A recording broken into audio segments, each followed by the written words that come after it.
अस्सलाम वालेकुम। उम्मीद है आप सब खैरियत से होंगे। तो आज के लेक्चर में हम बात करेंगे अमेज़ॉन के बारे में।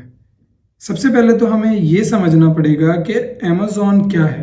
What is Amazon?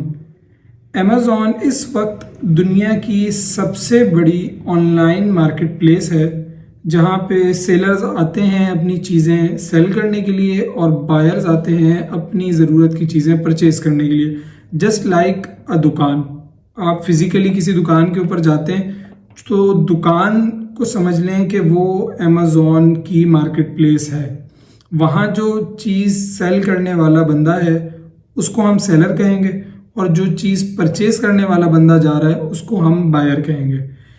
अमेज़ॉन एक प्लेटफॉर्म है जो बायर्स और सेलर्स को कनेक्ट करती है, जिसमें बायर्स का फ़ायदा ज़्यादा है, सेलर्स का थोड़ा कम होता है, क्योंकि अमेज़ॉन सेलर्स से कुछ फीस चार्ज करता है अमेज़ॉन के प्लेटफॉर्म के ऊपर सेल करने के लिए। तो सिंपली अमेज़ॉन एक मार्केट प्लेस है जो इस वक्त दुनिया की सबसे बड़ी मार्केट प्लेस है।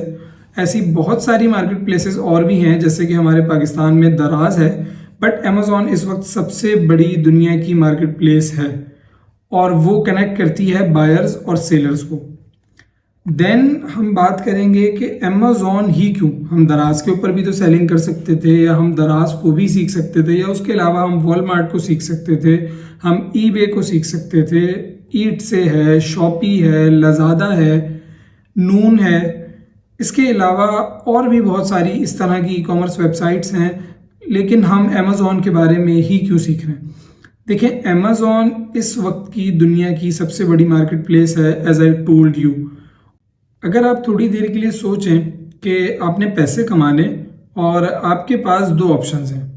एक ऑप्शन है जहां पर मनी सर्कुलेशन है $2 मिलियन ईयरली, और एक ऑप्शन है जहां पर मनी सर्कुलेशन है $5 बिलियन ईयरली। तो सबसे बड़ा बेनिफिट तो अमेज़ॉन पे काम करने का ये है कि वहाँ पर मनी सर्कुलेशन इस वक्त बहुत ज़्यादा है, इसलिए आपके सक्सेस के चांसेस या आपकी अर्निंग के चांसेस भी वहाँ से बहुत ज़्यादा है। देन हम बात करते हैं अमेज़ॉन के मॉडल्स के ऊपर। अब देखिए, ये सारे मॉडल्स मैं आपको डिटेल में जो है वो बताने वाला हूँ। 3 मॉडल्स अमेज़ॉन हमें ऑफर करता है। सबसे पहला मॉडल है प्राइवेट लेबल, देन सेकंड है होलसेल। इसको होलसेल FBA भी कहते हैं, बट ये होलसेल के नाम से ज़्यादा मशहूर है। And the third one is drop shipping. हमने ड्रॉप शिपिंग के ऊपर बात करनी है, लेकिन उससे पहले आपका प्राइवेट लेबल को समझना और होलसेल को समझना बहुत ज़्यादा ज़रूरी है। प्राइवेट लेबल के नाम से आपको जो बात जाहिर हो रही है, इसका बिल्कुल वही मतलब है कि प्राइवेटली लेबल कोई भी प्रोडक्ट हो।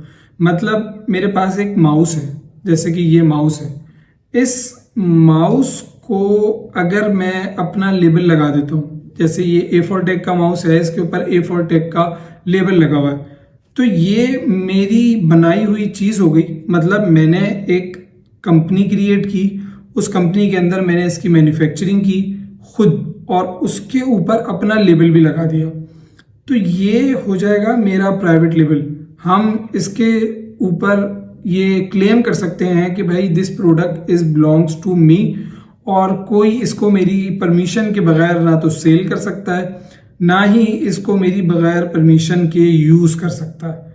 मतलब जब तक आप इस प्रोडक्ट को अपनी कंपनी से नहीं निकालेंगे, इस प्रोडक्ट को कोई जो है वो सेल नहीं कर सकता, और अगर इस तरह का कोई करता है तो आप उसके ऊपर लीगल एक्शन ले सकते हैं।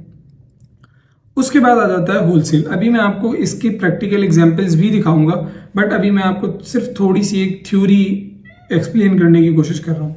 इसके बाद आ जाते हैं हम होलसेल के ऊपर।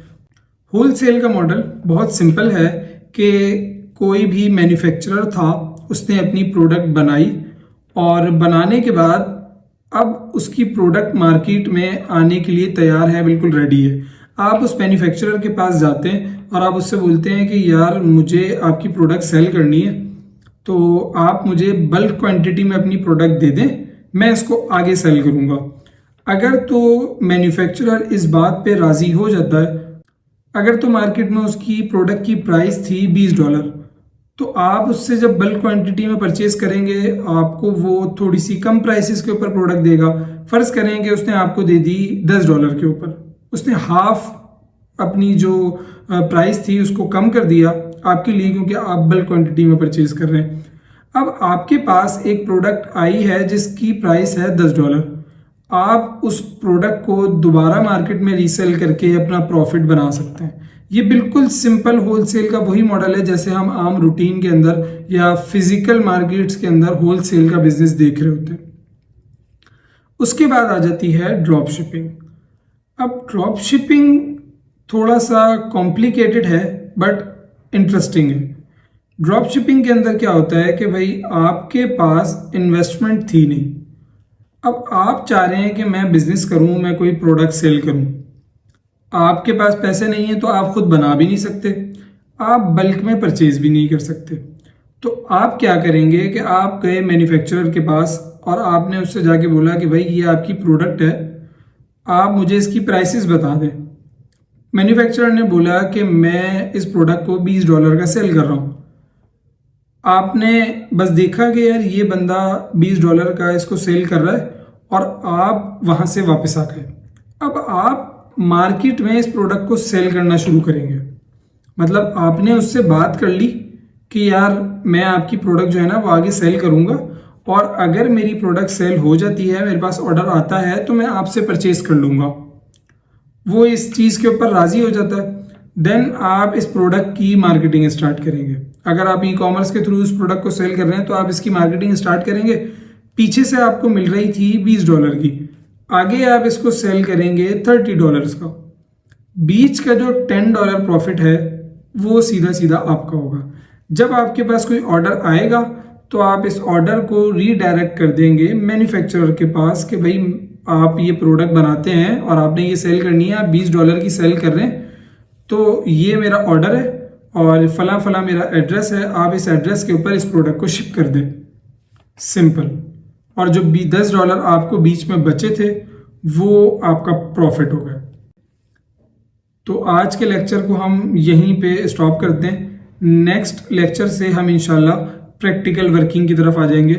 बस मैं आपकी स्टार्टिंग में थोड़ी सी एक अंडरस्टैंडिंग क्रिएट करना चाह रहा था चीज़ों से रिलेटेड। तो ये मेनली कुछ चीज़ें हैं, आप इनके ऊपर अपना फोकस रखें, इनको आप अच्छी तरीके से समझ लें। ये जो कॉन्सेप्ट्स हैं, इसके आगे अगर आपने ये कॉन्सेप्ट्स अच्छे से समझ लिए तो आगे आपको प्रॉब्लम्स क्रिएट नहीं होंगी। Thank you. अल्लाह हाफिज़।